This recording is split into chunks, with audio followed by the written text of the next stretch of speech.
Bonjour les élèves, bienvenue dans cette troisième capsule du chapitre 2. Alors, je t'amène tout de suite à la page 42. Aujourd'hui, on va s'attarder aux problèmes écrits. On a besoin des équations pour les résoudre. Donc, on a résolu beaucoup d'équations. Et là, tu vas voir, à ton soulagement, les équations vont être beaucoup moins difficiles à résoudre, mais il faut trouver les équations pour les construire. Donc, ça va être ça peut-être plus notre objectif. Alors, je t'ai mis dans le haut de la page les 6 étapes à suivre pour résoudre un problème. Moi, je vais te le montrer vraiment très bien numéroté. Est-ce que c'est obligé d'être toujours numéroté? Non, mais là, on commence, puis on veut que tout soit très bien fait. Alors, on va bien prendre le temps de tout faire ça. Donc, l'étape numéro 1, identifier l'inconnu. Donc, je prends le temps de le lire avec toi. Je vais aller mettre la couleur dans le problème aussi. On va regarder un peu qu'est-ce qu'on a à voir dans le problème. Je sais que tu fais déjà du repérage en français, mais on va faire la même chose en mathématiques aussi. Éric et Charles comparent leur collection de cartes de hockey. Éric en possède 3 fois plus que Charles. En tout, il possède 576 cartes. Combien de cartes Éric possède-t-il si X représente le nombre de cartes de Charles? Donc là, on peut déjà remarquer que l'inconnu X nous est déjà fourni. Par moment, c'est toi qui vas décider qu'est-ce qui va être le X. Et on choisit toujours l'inconnu dont on a moins d'informations. Fait que là, on parle d'Éric. Éric possède 3 fois plus que. Donc, Éric, on sait déjà quoi dire à propos de lui, ça nous est dicté. Tandis que Charles, lui, on n'a aucune information. Alors, ta première étape, ça va être de nommer tes inconnus. Donc, première étape. Donc là, ici, Charles, c'est son nombre de cartes. Donc, tu vas me dire de quoi on parle. Donc, c'est le nombre de cartes de Charles. Et on lui met l'inconnu X. Donc, c'est ce qu'on va s'affairer à chercher. Et là, il va falloir parler de Éric maintenant. Donc là, Éric, on va aller voir un peu dans le problème.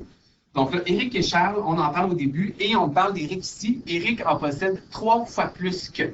Donc là, il y a les mots mathématiques qu'il va falloir faire ressortir. Donc, 3 fois plus. Est-ce que tu te rappelles qu'est-ce que ça veut dire? 3 fois plus, le fois, là, on nous parle d'une multiplication, donc ça veut dire le triple.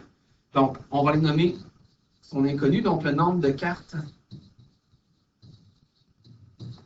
d'Éric. Donc là, on va l'appeler 3x.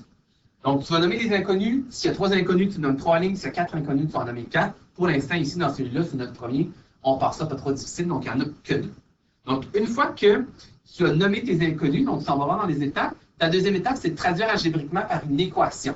Donc, l'équation, ben ça, c'est la partie avec un égal en plein milieu, avec un membre de gauche et un membre de droite. Toi, il va falloir que tu ailles trouver dans le problème où on parle du égal. Il y a plusieurs façons de parler du égal. Souvent, ça va être le verbe être. Le verbe donner aussi, ça peut nous dire, ça nous donne quelque chose, ça va parler du égal. Et on va parler d'un tout par moment. Donc, il va falloir que tu déconnes un peu les mots. Et ici, on nous parle du tout. Donc, en tout. Donc, c'est notre façon de parler du égal. En tout, les deux ensemble, ils possèdent 576 cartes.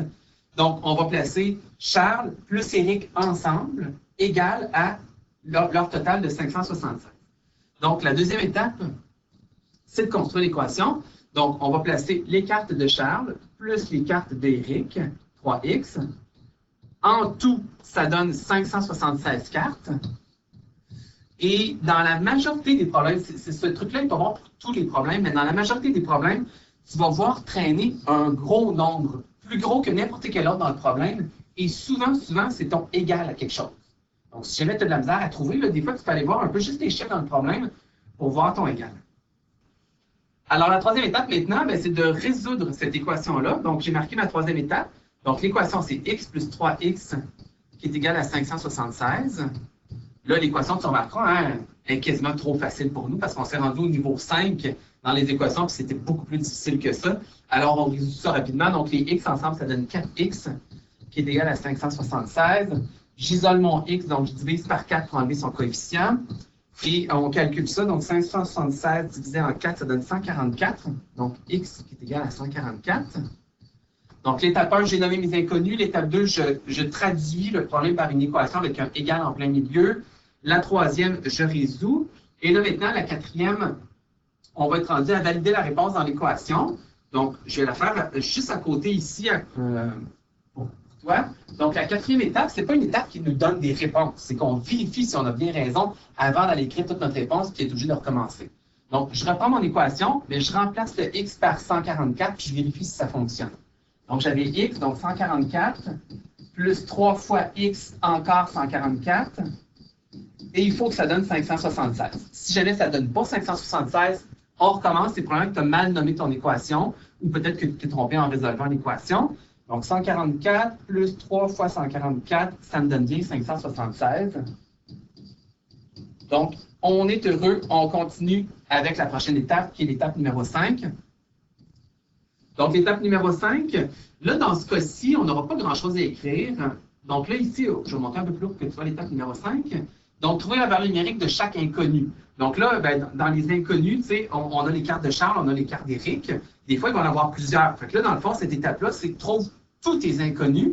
Ça te permettra de bien répondre à la question. Donc là, on en a juste 2, fait que ce ne sera pas très long. Donc, il y a le nombre de cartes de Charles. Donc, lui, on l'avait appelé, on va aller voir dans nos inconnus. Dans nos inconnus, Charles, c'était X, donc c'est directement sa réponse. Donc, 144. Donc, lui, il y a 144 cartes.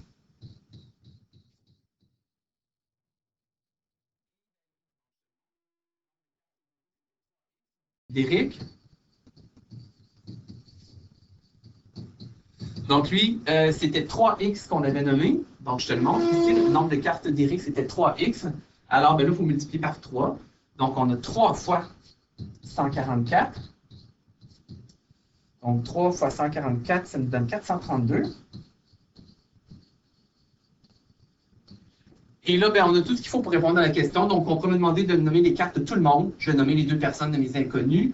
On peut me parler juste d'une des 2 personnes aussi. Donc là, je vais aller répondre à la question. Toi, quand tu vas voir dans le problème, ben, tu peux aller chercher le point d'interrogation. Hein? Tu sais que ça va être notre question. Souvent, la question se retrouve à la fin dans les problèmes aussi. Fait que tu peux partir de la fin et reculer dans le problème pour trouver ta question. Donc, ça dit combien de cartes Éric possède-t-il? Donc, moi, il faut que je parle d'Éric. Donc là, Éric, on l'a dit, c'est 432. Donc, ma 6e étape, ben, je réponds. Donc, Éric possède 432 cartes. Et voilà. Donc, le problème est résolu. Donc, on a les 6 étapes qui sont là. Moi, je les ai toutes numérotées pour que tu sois bien dans l'ordre. Donc, je t'invite à faire la même chose aussi dans tes notes de cours pour prendre le temps de t'habituer. Quand tu deviendras un expert, peut-être que ça va couler un peu plus naturellement, tu pourras arrêter de numéroter. Mais je te dirais que pour l'instant, commence bien les choses puis numérote bien ça. Donc là, ce qui te reste à faire dans cette capsule-là, c'est que dans les prochaines pages, tu en as à faire. Et là, ben, je fais exprès de ne pas les faire avec toi parce que je veux que tu sois capable de bien lire le problème et de décoder l'équation. C'est sûr que quand je le fais avec toi, ça va te sembler vraiment plus facile. Donc là, prends le temps de le lire, décode les équations. Et puis, ben, lève ta main s'il y en a qui te semblent difficiles. Le corriger est à la toute fin, mais je te le répète, c'est pas le temps d'aller voir le corriger tout de suite. Prends le temps, toi, d'essayer les choses. Ensuite, va voir le corriger. Donc, tu me mets sur pause. Tu fais tes exercices, page 43, 44, 45. Et ensuite, va voir le corriger. Va pas le voir tout de suite parce que c'est pas tellement intense pour toi. Et sinon, je te souhaite bon travail.